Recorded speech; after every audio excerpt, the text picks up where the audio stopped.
Maria Badia. She is in few committees at the European Parliament, in Committee of International Trade, delegation in relation with the United States, with Russia, then Committee of Industry, and she is also at the beginning, she was also the teacher of English. That is very important also in my career. I have realized that languages are very, very important also for other aspects, not just to be a teacher. You know, we are usually teachers, but in the politicians' sake, you have to just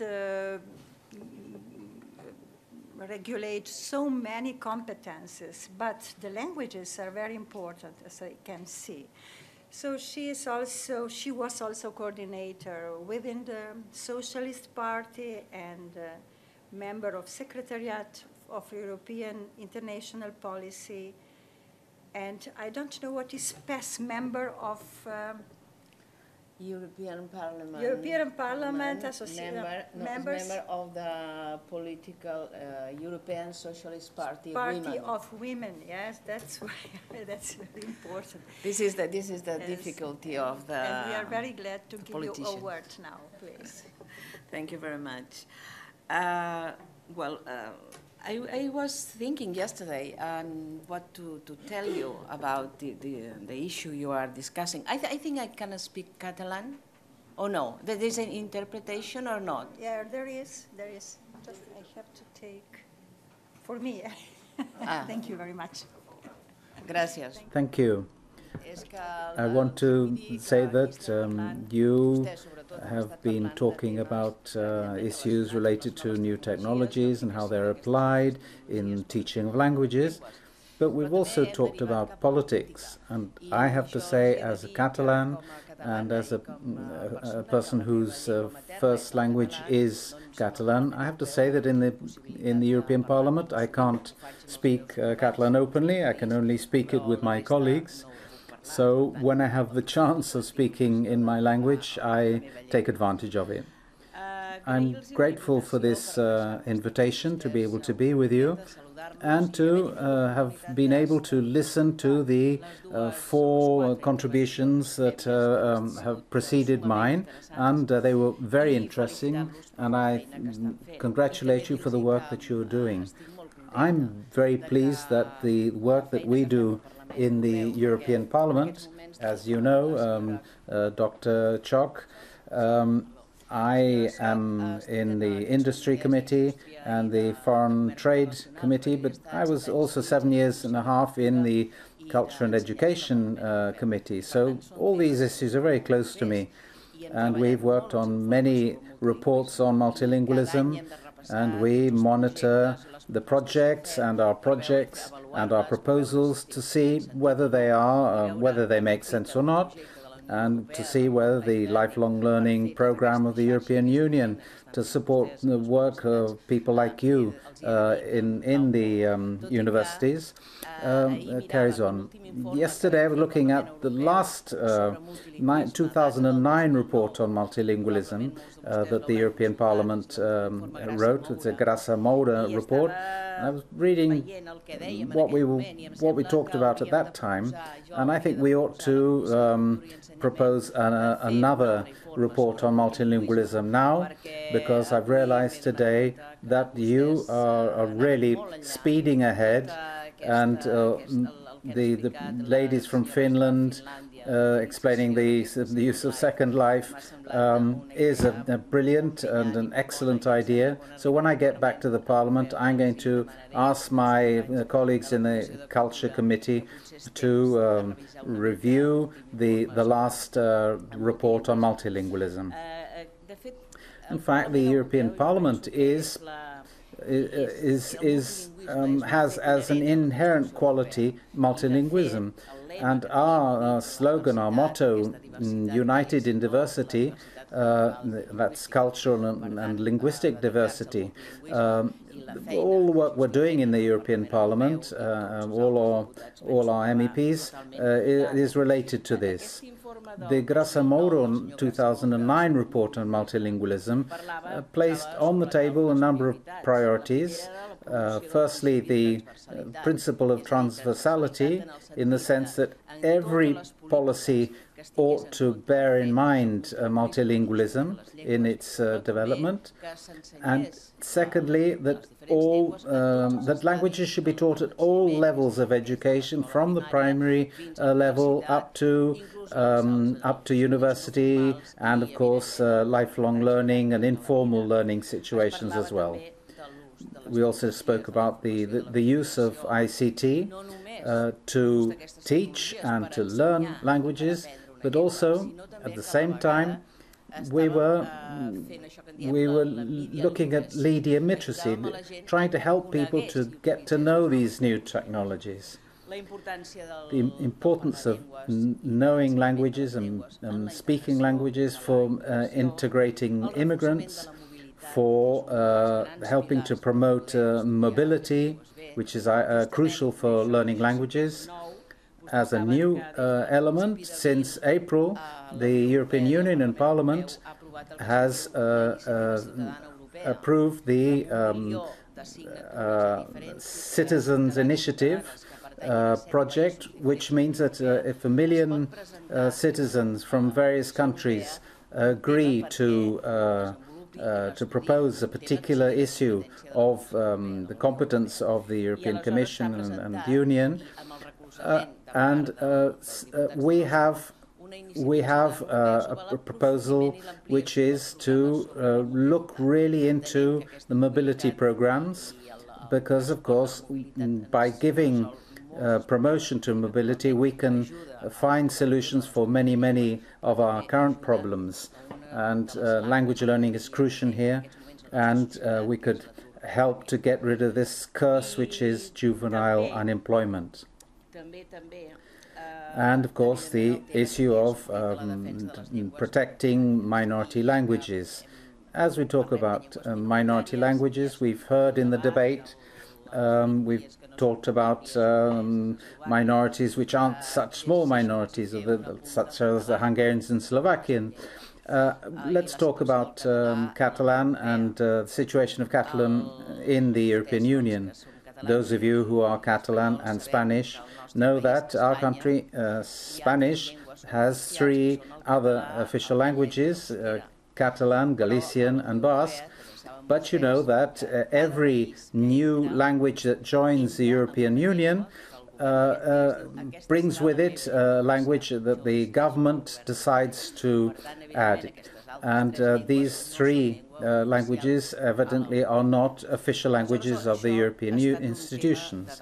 This has been debated thoroughly because we believe Catalan is spoken by over 8 million citizens, and so it really isn't a minority language.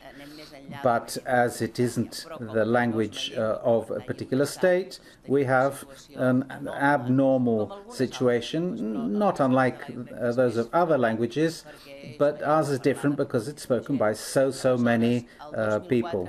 In 2004, the Spanish government presented a memorandum to the European institutions asking for Catalan to be able to be used in a number of particular situations.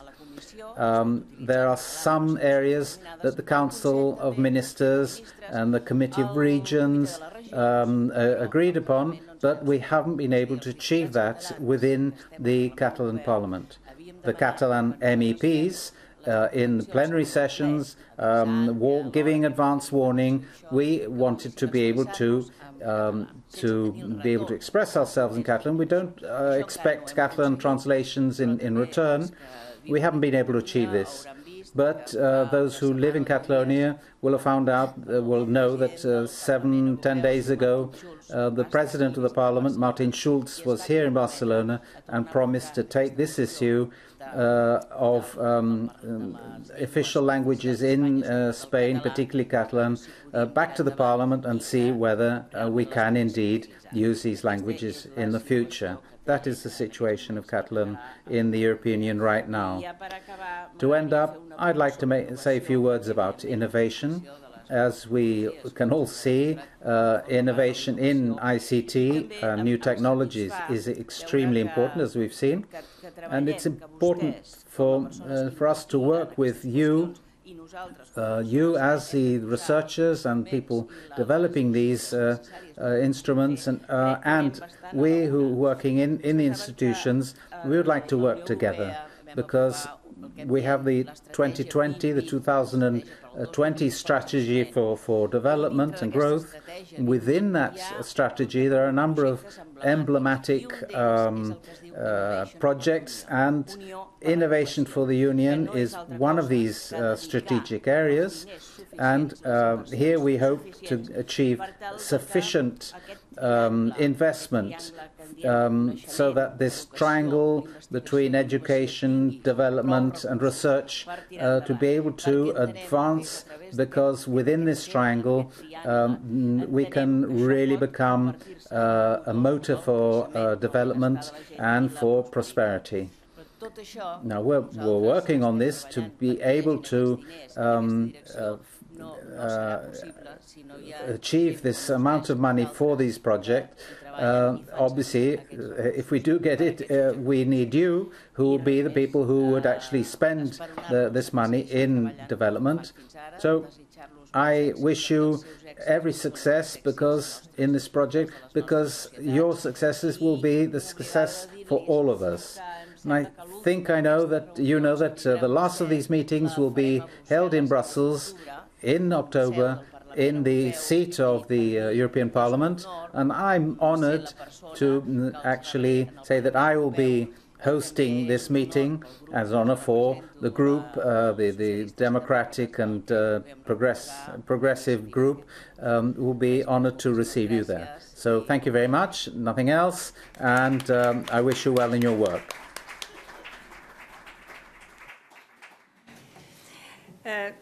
I was right. That's how I see the member of European Parliament: a fighter, a supporter, a promoter, and that was it, isn't it? We are all looking forward to come in Brussels and to meet other parliamentarians. We can invite in our countries all our known parliamentarians. And so we can share then our not just our knowledge, but our experience with this project. And thank you very much for hosting us in Brussels. Thank you to you. Is somebody that have some questions for our guest? Yes, please.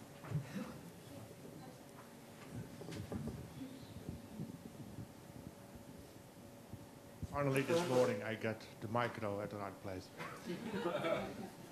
I don't have a question, but a comment for you in particular.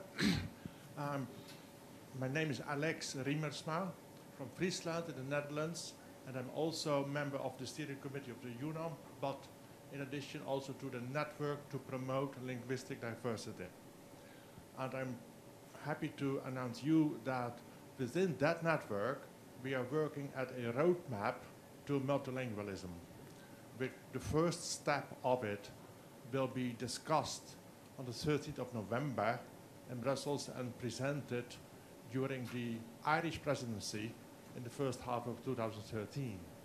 Hopefully that will include European actions, national actions, and research topics which we are working on in this EUNoM network as well, in order to create a real multilingual Europe. Thank you. Thank you to you. Thank you for information. We'll meet in Brussels. Other questions? Or thanks, Mikael? Yes? Okay. That's another one, yeah? Just a simple observation that as a sociologist, in my experience, the concept of minority pertains to power and not to numerism. It's not how many people, it's how much power the language group has, or lack of power, of course. Yes, you're right. But if you speak to Catalan citizens, you will meet this feeling of something that is not doing correctly, because probably you have heard many times that how is it possible that a language that is spoken for 8 million, 9 million people, it has any role in European Union, and a language that is just spoken for 400,000 people is an official language. I absolutely agree with you. Minority is not a concept of numbers, but I think we must think about this kind of issues, because here in Catalonia, that's a big issue.